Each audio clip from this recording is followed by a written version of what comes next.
good evening. You are listening to my station, your station, ZiFM Stereo. My name is Patience Musa. Grateful to Danny for taking care of you. Really loving that texture, hoping that you're loving it too. And of course, the sports team for taking care of you before then. And news. But right now, it is time for us to get into Backstage. And I'm thrilled to be joined tonight by a true creative polymath. He's an actor, director, a screenwriter, producer, and yes, even a rapper. Please help me welcome to ZiFM Stereo, none other than Sibusiso Sean Nleya. Sibusiso, welcome to ZiFM. Thank you so much. It's a pleasure to be here. All right, so I pronounced your names properly, right? I have a thing of just killing people's names. Yeah, Sibusiso, it's Ndebele, so yeah. Now, you burst onto our screens in 2017 with Dreamweaver. Yeah. And then you gave us the thriller Peggy. Yeah. And now you have something else up your sleeve, Silo. Exactly. Silo okay, look. Uprising. Yeah. I want to talk about that, but first, let's get to know who you are. Okay. Who is Sean? Well, Sibusiso Sean Nleya is a young Zimbabwean born male, Christian, born in Bulawayo, later relocated to H-Town, searching for greener pastures.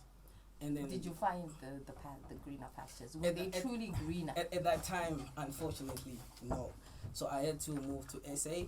And then it's quite amazing how you guys did your research on Dreamweaver, because I never mentioned that.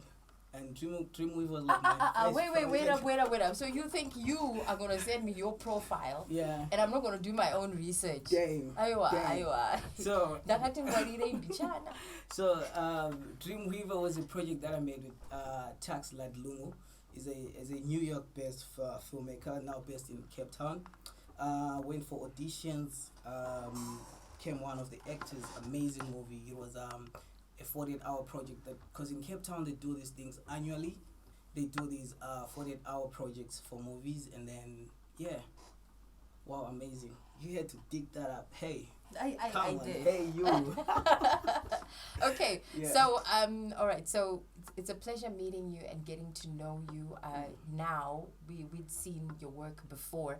If you have any questions at all for Sean, send them through to our WhatsApp 0772 168 Now, what's the first scene you ever performed that made you think, yes, I could be an actor?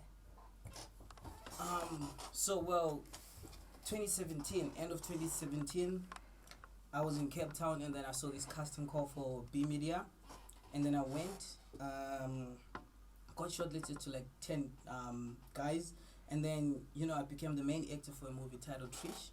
So on their website, they were still negotiating a deal with Mzansi Magic for that, because they want to make it a series. I was the main actor on that one. Recently got in text that they want to make it like a proper series for Mzansi Magic. What was it about? Well, Trish was I am this guy who's hunting down people that are doing bad things to the community. Oh, that sounds like fun. Yeah. Wow. Nah. You don't have to say more. It sounds like lots and lots of fun. Yeah. Now, you act, you direct, you write, and even rap. Do these creative hats fight for attention, or do they feed each other or feed into each other? Do they know where to stop, where they start? How does it work for you? Okay, so it's a journey of discovery. Like, you need to discover yourself. So growing up, the only thing that I knew was writing movies, right? Acting. Back when I relocated to H-Town, I remember going to a very legend, unfortunately passed away, R.I.P. Mr. Chidzomba. I used to go to him in Pakaripaya Art Center, Mtukuzi Art Center, Pakaripaya. And then we would talk about movies. I was very young, and he was very concerned, why are you the only one coming here asking me for these things? I was in grade 4 by that time. And then so I would say they do fight for each other, but then as a person, you got preferences. I do make music after I'm done making movies. So yeah. Can you, why are you saying things like that? So that I have to ask you to break it down. Please, break it down for some of us who don't understand this. Okay. Make movies after. Make music after I'm done making movies. Okay, you have to make music after you're done making movies. Yeah. So every time you finish working on a movie, Yeah. it's music. Yeah. Immediately, straight after. Because, of course, you need to breathe, but then in the process of screenwriting, you develop these things of falling in love with rhymes and words, wordplay, those kind of things. And then you look up and you be like, okay, so who's really doing it in the music industry? And then you also get inspired. And you'll be like, but then I can't do this if I'm writing script like this. I can't actually rap, And then you get in the studio, then you make a fire song and you're like, okay, cool. But then, when it's all said and done, it comes to you now partitioning your day-to-day activities like, okay, I'm really all about movies, but after movies, when I'm done, I can make music. So yeah. So do you believe a great actor or a great director, great artist is born or made? And where do you sit on that scale? Tough question. Very tough. Well, biblically they say everyone is born with a gift. You need to hone that gift. You need to sharpen the gift. So I would say a great artist is born. Along the way, you need to make a choice of, because life gives you choices. Okay, this is what you're gonna pursue, and then if you do pursue that gift, tell you a funny story, right? When I came back to Zim 2 years ago, I said to myself, you know what, bro, let's stop this making movies and music thing. I started doing mining, right? Okay. Going back to the biblical thing that I was talking about. And then I went to this other church. I was like, Facebook, searching all these churches. I was like, which church can I go to? One day I found myself in this guy's church. What's his name? Obey Mukanere, Melonti Chorus. So I was sitting in the back. And then by the time I was doing mining, right, 2 years ago, and then it's like, he lifts me up from the back. It's like, there's a guy here, you came with this and this, and then I stood up. It's like, you. Then I didn't want to stand up. Like, yeah, so things like that actually happen. I mean, Yeah. I see it on TikTok, and I'm Yeah, just like, yeah. I'll tell you. No, true story. He lifts me up. I was sitting in the back. It's like, you have a gift, But I was like, no, that's not that way. You're mining. It's like, no, you might want to be an engineer, but that's not your gift. I'm telling you, your gift is doing movies, acting. You need to be in the art sector. In the art sector, I see you doing big things like these and these. That's when I realized, this is my calling, bro. I can't run away from that. So I would say, as a Christian, I believe everything happens for a reason, and I believe we're all born with gifts, and we need to hone and pursue those gifts. I agree with you. Where you say continue this journey, because I believe we can never stop. Not at any level, we keep growing. But that was the trigger moment. Okay, so. Because before I joined Dreamers Pictures Academy, I was like, yeah, let's do this, But then when I did win that accolade, I was like, okay, this is the turning point. I cannot give up right now. If there's people out there, look, if there's 400, 500 people, 200 people that believe that I'm the best actor at that time, then I believe I can do more. And the sky is the limit.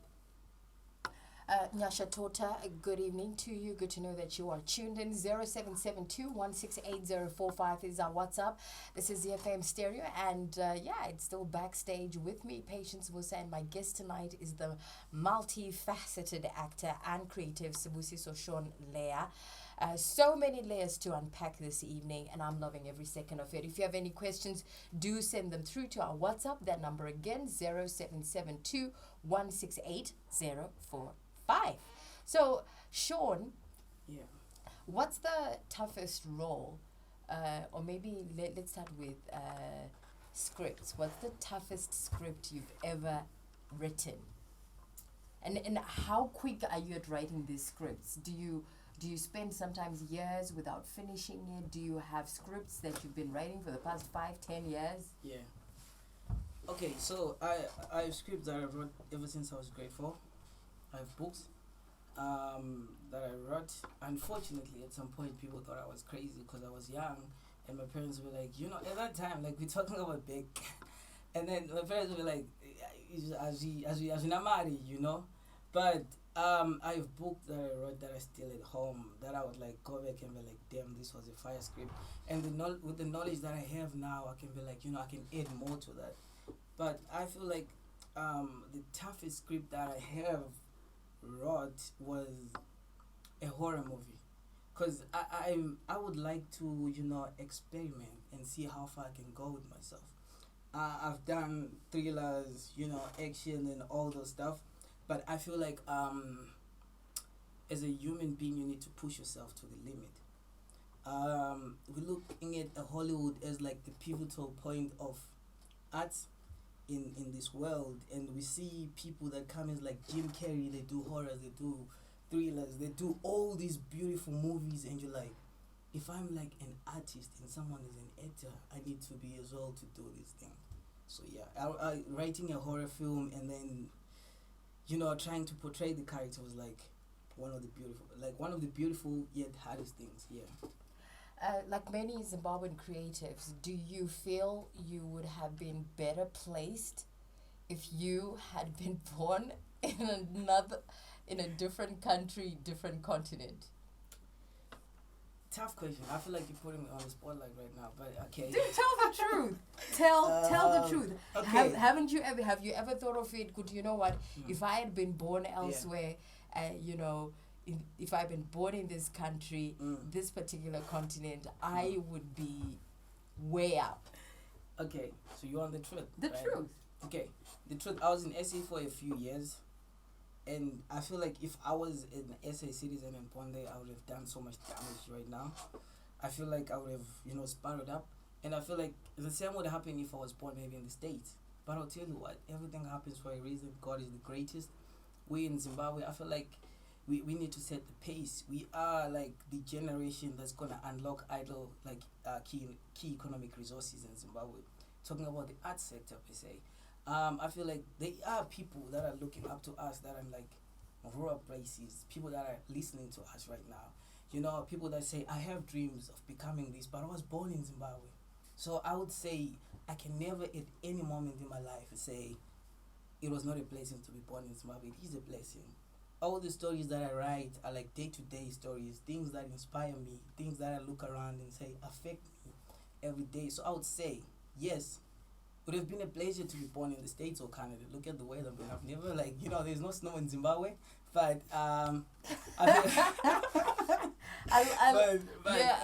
Okay, I hear you. But I will tell you this: it's a pleasure to be born in Zimbabwe. It's a pleasure to be Zimbabwean. I'm a proud Zimbabwean. I'm a proud Christian, and let's go, man. Let's go. Let's take it to the next level. That's all about. Okay, being a director, a writer, and an actor, when you're directing, do you ever catch yourself wanting to jump into the scene and thinking, you know what, I could play this role better than this person. What is this actor doing? True. But then I learned at a very, very young age that I like the way you say that because how old are you? I'm old enough. I learned at a very, very young age that regardless of how you want to be everything to everyone, you can never be that. You need to let the teamwork do the dreamwork. I feel like even if I'm to say I can do something better, I need to appreciate and acknowledge that there's other people, in the midst of my presence. There's people that are there to make the dream work. So I feel like, yes, it has happened. I'm a dreamer. I'm a visionary. I feel like I can do things better. But I'll tell you what, God is the reason why He's made all of us here. So I feel like all of us can make the dream work, man. Now, the Zimbabwean film is blossoming in many ways. I think a lot of people who may not be aware of the wheels that continue to turn in this industry that most people look at and think is sleeping when it actually is awake and vibrant. What stories do you feel are still missing from our screens? You want the honest truth? Mm-hmm. I don't know what's gonna get, but anyway, okay. So I feel like, okay, I'll talk from my own perspective. I feel like the Zimbabwean, the art sector, we still, yes, we have documents of what happened in the past. But I would tell, wouldn't it be lovely seeing like a movie like Silo, a recreation of what happened into the past in all this fictitious way, in this beautiful setup, Because I would say, regardless of how far we go in the art sector, it's always good to remember where we came from. It gives us that, what's the correct way? I don't know if I have it. It gives us that feeling that we should pursue more, because the people that fought for us back then didn't have that freedom. So I would say, as much as we're gonna make these horrors, as much as we're gonna make these amazing dope series, and modern day movies, man, there are a lot more stories behind it. There's a lot more stories. Look at the transition from the traditional things that were done to the modern day things that we're doing right now. I feel like I can write like 10 stories per day about that. But then again, I just say at this time, a lot of I've seen a lot of great people do it. So I would say we have seen Tyler Perry recently doing it. We have a lot of people that are doing it. It's kind of difficult, but pick your niche, man. Yes, I can direct, act, right? But we need a team that can then support the system. So balancing it is difficult, because then I have my vision and things that I want to like come out in my mind. But then again, I need to accept that there's someone else beside me, my assistant director, will be like, what if we take this road? Because I'm seeing that as a director, but then if I go in front of the camera, I'm seeing different things. So I would say that it's tricky, and it's a learning curve. Hope that you're answered there. Kezia's Mutepa Guruve Pamudindo. Good to know that you were tuned in. And a message coming through from Simba G from Windsor Park. Simba asks, which popular movie did you star in? Anzi, you sound intelligent and talented. Thank you so much, Simba. Which popular movie? I would say Peggy. Do you guys watch Peggy, our recent movie? True, based on a true story. You should watch it. Directed by Jonathan Samukange. We made it a dream house. Fire. Wow. Fire. On which platforms is it available? It's only on YouTube. It's on Click. And if you go to YouTube, you type Click. It's there.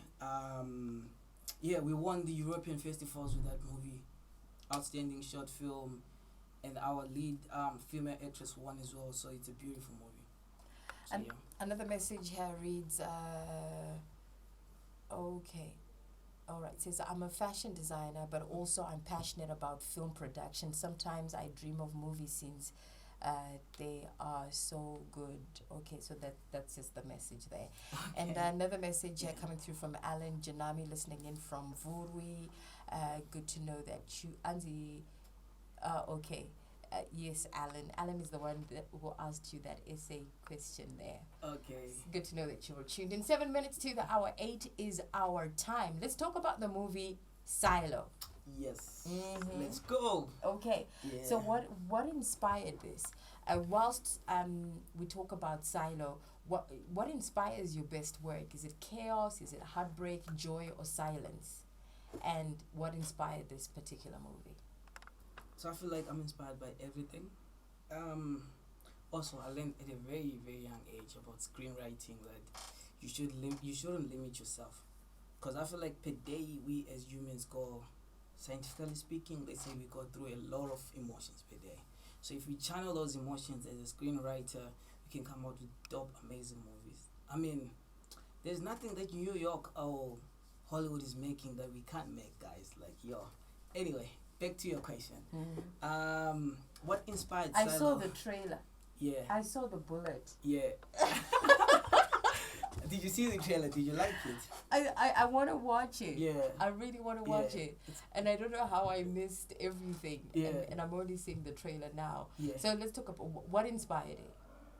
So Silo is a movie that I made. It's very emotional because the name Silo Mdaga, that's my father's name. That was his name in the liberation struggle. So when I came back to ZM and I started arts, I was like, the very first thing that I need to do is I need to dig deep and find my roots. I feel like that set a solid base for me as a movie maker, because Silo, the name comes from my father. That was his name in the, they had like different names in the liberation struggle that they would call you. His name was Silo / Gala Mdaga. So that was his name. So, and then looking back at the history, man, where we come from and everything that we have done as a country, I felt like that I should, if I am to mark my territory right now, let me start with something that means something to the people. And how was your experience on the Silo production? That's a question coming through from a listener there. Yo, that's a good question. Tell you what, it's we in Zimbabwe, right? So casting to get, because I said all ethnicities, and we specifically said, you know what, for these, because back then only white folks would take like the hierarchy positions, and for us to find those white folks were a bit difficult. The ones that we found first, were like, I'm not cool with acting as a racial, like as a racist guy. Yeah. Yeah, so it was a bit difficult, and then the other ones came through like, it's a movie, we need to tell it as it is, because there's no way I was gonna say this movie dates back, but we have a black dude that's acting as like the cabinet minister. So I feel like this experience made me grow as well, because we understanding other people's culture and understanding that people have evolved. Things are changing day by day, and we shouldn't have the same perception of other people that other people had back then. The world is fast becoming one global, and it's a beautiful space. So it was just like that learning curve for me. And how do you fund your movies? Oof. Especially so especially if you have to be casting, and then you have a whole crew as well. And they have family, they have responsibilities. Yeah. How do you manage the expenses? Well, I just want to say a big shout out to Dreamers Pictures Academy. Big shout out to Jonathan Samkangi. Well, this came out of my own pocket. This came out from my own project, from the pre-production, production, and the post-production until now. It's still coming out of my own pocket. But I after the movie came out, I have well wishers and people that will be like, let's make this a full-length movie. Yesterday I was at the ZANU PF HQ. They want us to do like a full-length movie. So I would say to someone who's listening right now, sometimes just take that just take that risk, just take that chance. You never know where you might end up. Okay, so we got Hillary Pabudiriro tuned in. Thank you very much, Hillary, for sending through a message. And Martin Chigweshe Panyanga Magamba, how you doing? Kuriseko Kunyanga Oko. And message here coming, out of 10, how far are we as a country in terms of movies and film productions? That's Nyasha Todd. Honest truth, I think we're sitting on 5.5%. Rate is 10, but we're sitting on 5.5%. So why I'm saying 5.5, I feel like we have very intellectual individuals, and Zimbabwe has done a very good job in educating everyone. So I feel like we have a lot of people out there that want to make movies. So let's build this society, man. No, we cannot have one person making movies. It cannot only be Sean. Let's have people from Lupane, Gwanda, Blawayo, Harare, all over Zimbabwe. Let's make these movies. But then on a rate of 1 to 10, I feel like we're on 5.5, and there's a lot of work that we should do, honestly. We're running out of time. I have like 1,000 of my own. They're not 1,000 actually, but I still had 15 questions for you. Yeah. But unfortunately, we have our listeners. Fortunately, we have our listeners also participating a lot. Yeah. So another question from a listener writes, Sean, as an outstanding actor and director, what exciting projects and movies can we look forward to seeing from you, excluding Silo? Okay, so I recently did In Time. epic thriller movie featuring Latin Movie Studios. You Are Next featuring Royalty Movie Studios, directed and written by Peace Magaya. Homework Production, Redemption Street, and also Pure Motion Pictures, Thrift. It's a horror movie. You guys should check those out. They're coming out in the next 2 to 3 months. So yeah. Sean, it has been a lovely chatting. Unfortunately, we have a few seconds and you and I have to shut this down. Yeah. Our time on Backstage is just crazy short. A huge thank you to you for coming through tonight. Thank The you, ever thank you so evolving, much. ever curious Yeah. Sibusiso Sean Nleya. Yeah. Thank you for sharing your journey, your voice, and your vision. Please stay curious, yeah? Yeah. The beauty of this space on Backstage is how it reminds us that behind every performance is a person with depth, discipline, and dreams. And so we get to learn a lot about our artists. Thank you very much for all your messages that you've sent through. Unfortunately, I cannot read all the messages. Some of them, the last one, I am going to direct it to Sean, so Sean will be responding to you directly. Okay. My name is Patience Musa, and this has been Backstage on ZiFM Stereo, where the stories behind the spotlight come alive. Until next time, stay lifted, stay curious, and keep listening to my station, your station, ZiFM Stereo, as we get closer to celebrating our birthday this year. This is your evening. This is your week, your month, so you go ahead and you claim it, take it, own it, and rock it.